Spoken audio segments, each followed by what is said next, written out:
नमस्कार। आज हम लोग बात करेंगे यदि आपके लग्न चार्ट में, बर्थ चार्ट में यदि शनिदेव तीसरे भाव में स्थित है, तो वो क्या रिप्रेज़ेंट करता है? थर्ड हाउस से हम हमारी लाइफ में जो एफर्ट्स हैं उनको देखते हैं।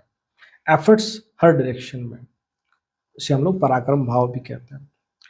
तीसरे भाव से हम हमारे छोटे भाई-बहन को देखते हैं, उनके साथ हमारे रिलेशंस कैसे हैं उनको हम लोग देखते हैं।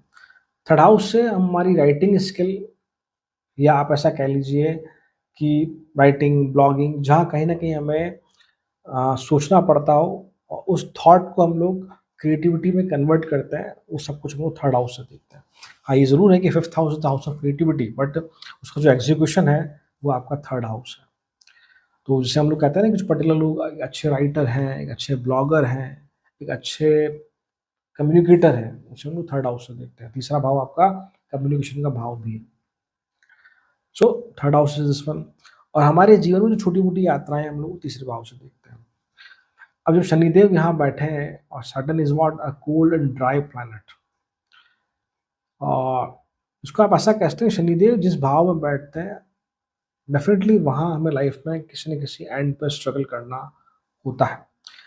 सैटर्न इज़ प्योरली अ कार्मिक प्लैनेट जो कि रेजिस्टेंस को रिप्रेज़ेंट करता है, जो कि हमारे जीवन में जो डिले है उसको रिप्रेज़ेंट करता है।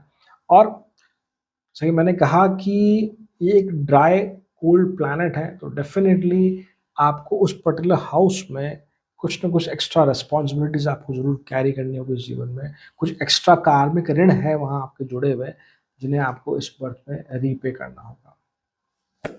जब शनिदेव तीसरे भाव में है, तो ये डेफ़िनेट है कि आपकी खुद से और आपके आस-पास वालों से एक्सपेक्टेशन बहुत ज़्यादा होती है। स्पेशली खुद से कि हाँ, मुझे जीवन में ये करना है, ये तो करना ही है।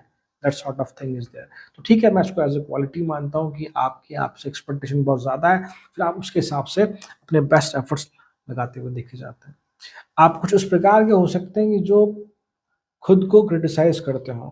खुद को क्रिटिसाइज़ का मतलब कि अगर आपने कोई काम आपसे कोई काम ठीक से नहीं हुआ तो then you are that type कि हाँ, यू एक्सेप्ट कि हाँ, मैं काम सही नहीं कर पा रहा हूँ। फिर आप सेल्फ क्रिटिसाइज़ करके खुद को उसको इम्प्रूव करने की कोशिश करते हैं।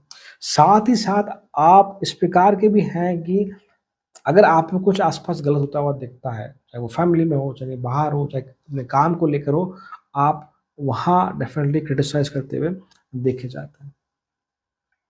यदि शनिदेव यहाँ सही राशियों में नहीं है, नीच अवस्था में है, तो ये स्ट्रांगली दिखाता है कि आपके जीवन में आपके भाई-बहनों की ज़िम्मेदारी आप पर हो सकती है या ये भी दिखाता है इस प्रकार से कि उनके साथ एक समय के बाद बैलेंस कर पाना, रिश्ते को सही तरह से बाँध कर जीवन में आगे बढ़ पाना, वो काफ़ी हद तक मुश्किल होता हुआ देखा जाता है। Third house is the house of efforts, Saturn is the planet of delay. तो शनिदेव जब यहाँ बैठे हैं तो ये ज़रूर है कि आपके जीवन में जो पेशेंस है, धैर्य बहुत बहुत इम्पोर्टेंट है। तो आप मान के चलिए कि आप किसी भी क्षेत्र में वहाँ जहाँ आप एफर्ट लगा रहे हैं, चाहे आप करियर को लेकर लगा रहे हैं, चाहे फैमिली को स्टेबल करने के लिए लगा रहे हैं, आपको वहाँ बहुत ज़्यादा एफर्ट्स लगाने होंगे। और फिर इस प्रकार से है कि वहाँ से इम्पोर्टेंट जो बात बनती है वो यही है कि आपके लिए जो पेशेंस है वो बहुत, बहुत, बहुत इम्पोर्टेंट है। शनिदेव जो तीसरे भाव में है तो ये ज़रूर है कि आप बहुत अच्छे से जानते हैं कि पैसा कैसे कमाया जाता है, कैसे वहाँ हार्डशिप कैसे वहाँ मेहनत की जाती है, ये आपको बहुत अच्छे से आता है। साथ ही एक सेंस और एक ऑर्डर होता है आपके पास कि आप जानते हैं कि मैं जो भी कमा रहा हूँ, उसमें से मैं कैसे सेव करूँ। देखो, वो एक अलग चीज़ है कि आप कितना कर पाते हैं या नहीं कर पाते, but you have all those calculation आपको सब पता है कि हाँ, अगर मैं ये करूँगा तो मैं इतना मनी या इतना अमाउंट सेव कर सकता हूँ या इन्वेस्ट कर सकता हूँ। तो ये जो फाइनेंशियल पार्ट है आपकी लाइफ में, जो कैलकुलेशन वाला पार्ट है, ये बहुत स्ट्रॉन्ग होता हुआ दिखा जाता है। बिकॉज़ रिमेंबर सैटर्न डिले को दिखाता है तो वहाँ चूँकि सैटर्न एक स्लो मूविंग प्लैनेट है, एक धीरे चलने वाला ग्रह है जो कि एक राशि में लगभग 2.5 साल तक रहता है, तो वो स्टेबिलिटी को भी रिप्रेज़ेंट करता है। तो आपके जो थॉट्स हैं वो काफ़ी हद तक स्टेबल होते हैं। जैसा कि मैंने कहा कि कैलकुलेशन, रीज़निंग इस पार्ट में आप काफ़ी हद तक बहुत अच्छा करते हुए देखे जाते हैं। डेफ़िनिटली यहाँ जैसे हमने कहा कि तीसरे भाव से हम कम्युनिकेशन को देखते हैं। तो यदि आप किसी ऐसे फ़ील्ड में जहाँ बहुत ज़्यादा बात करनी हो, किसी से कम्युनिकेट करना हो, कंसल्ट करना हो, एडवाइस देनी हो, तो वहाँ बहुत अच्छा करते हुए देखे जाते हैं। बिकॉज़ यहाँ आपकी वाणी को शनिदेव डेफ़िनेटली ये आपकी स्पीच को, आपकी कम्युनिकेशन को डेफ़िनेटली ठहराव देते हैं, स्टेबिलिटी देते हैं, कि आप जब किसी से बात करते हैं या कुछ उम, कम्युनिकेट करते हैं, कुछ समझाने की कोशिश करते हैं, तो आपके शब्दों में एक ठहराव होता है। आप बहुत तोल-मोल के शब्दों को बोलते हुए या करते हुए देखे जाते हैं। सो मेरे हिसाब से ये एक क्वालिटी भी है यहाँ पर। और साथ ही ये कि अ, आपके पास कोई ना कोई क्रिएटिव स्किल ज़रूर होगी, कोई ना कोई क्रिएटिव स्किल ज़रूर होगी, स्पेशली इस प्रकार से कि जो हैंड के रिगार्डिंग, चाहे वो राइटिंग हो, चाहे वो स्केचिंग हो, पेंटिंग हो या कोडिंग हो, मतलब इस तरह का कुछ भी जहाँ हमें हाथ और माइंड दोनों का इस्तेमाल करना हो प्रॉपर, वो आपके पास स्किल हो, बट उस स्किल को करियर बनाना या उस क्रिएटिविटी को अपना जॉब प्रोफाइल बना पाना या उसी को अपना आजीविका की साधन बना पाना, ये थोड़ा-सा मुश्किल है। हाँ, मैं ये नहीं डिनाई नहीं करता कि ये इम्पॉसिबल है, बट उसमें काफ़ी एफर्ट लगाने पड़ते हैं। हाँ, शनिदेव जो यहाँ बैठे हैं, तो अपनी तीसरी दृष्टि से वो आपके 5th हाउस को देखते हैं। रिमेंबर, शनिदेव की 3 दृष्टियाँ हैं, तीसरी, सप्तम और 10वीं। सबसे जो इम्पोर्टेंट है वो थर्ड एस्पेक्ट ही है। बिकॉज़ अब मान के चलिए शनिदेव की जो तीसरी दृष्टि जिस भाव में पड़ती है, उस भाव को लेकर आपको जीवन में बहुत एफर्ट लगाने होंगे।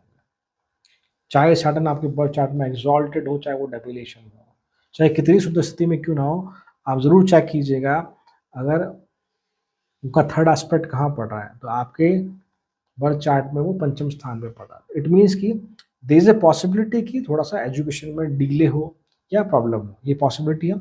हाँ, मैं इसे एश्योर नहीं कर रहा, कन्फर्म नहीं कर रहा, उसके लिए आपको 5th हाउस या पंचम स्थान के स्वामी की स्थिति देखना बहुत ज़रूरी है। बट हाँ, ये दिखाता ज़रूर है कहीं न कहीं पढ़ाई में मन नहीं लगना, पढ़ाई छोड़ देने की इच्छा करना, ऐसी स्थिति बनती हुई देखी जाती है।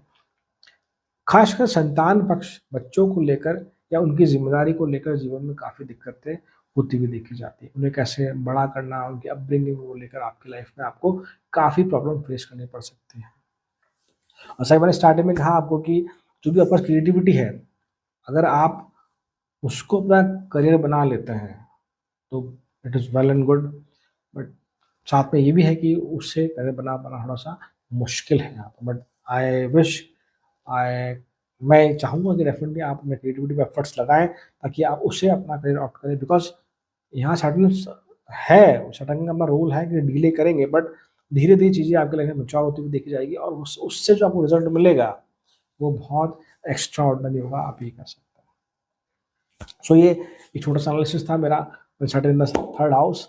यदि ये वीडियो आपको पसंद आया, then kindly do like, share, subscribe. Thank you so much. ओम नमः शिवाय।